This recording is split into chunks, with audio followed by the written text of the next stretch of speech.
తిరుమల దర్శనం పేరుతో, శ్రీవారి దర్శనం పేరుతో జేబులు నింపుకొని, సొంత నగర ప్రజలు ఎవరైతే నీకు ఓట్లేశారో ఆళ్ళ దగ్గర కూడా డబ్బులు వసూలు చేసి తీసుకెళ్లి దర్శనం ఇప్పించిన నువ్వు, అలాంటి చరిత్ర ఉన్న నువ్వు, నీ సొంత కార్యకర్తలను కూడా దోచుకున్నావు కాంట్రాక్టుల పేరుతో.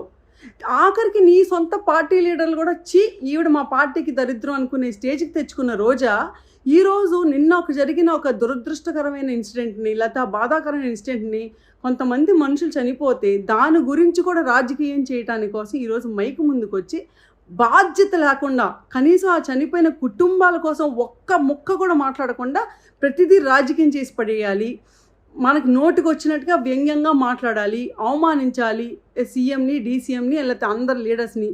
ఏంటమ్మా నువ్వు మాట్లాడే మాటలు? చంద్రబాబు నాయుడు గారు లెగ్ మహిమ వల్ల నీ లెగ్ చరిత్ర గురించి మాట్లాడమంటావా?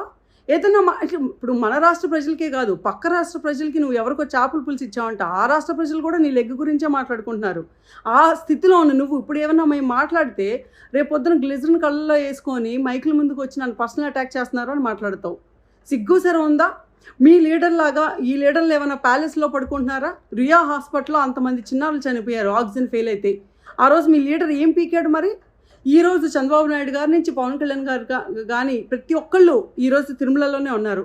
అక్కడికి వెళ్ళి సీరియస్నెస్ ఏంటో తెలుసుకోవటమే కాకుండా ఓపెన్గా అక్కడ ఈఓల్ని, లేకపోతే డిప్యూటీ ఈఓల్ని, లేకపోతే పోలీస్ డిపార్ట్మెంట్ని ప్రతి ఒక్కరిని కాల్అవుట్ చేస్తా, జరిగిన ఫాల్ట్కి రెస్పాన్సిబిలిటీ ఎవరు, మేము అకౌంటబిలిటీ తీసుకుంటున్నాం, రేపొద్దున ఇలాంటి జరగకుండా చూసుకుంటాం అని చెప్పి దానికి కొత్త ప్రణాళికలు కూడా యాడ్ చేస్తున్నారు.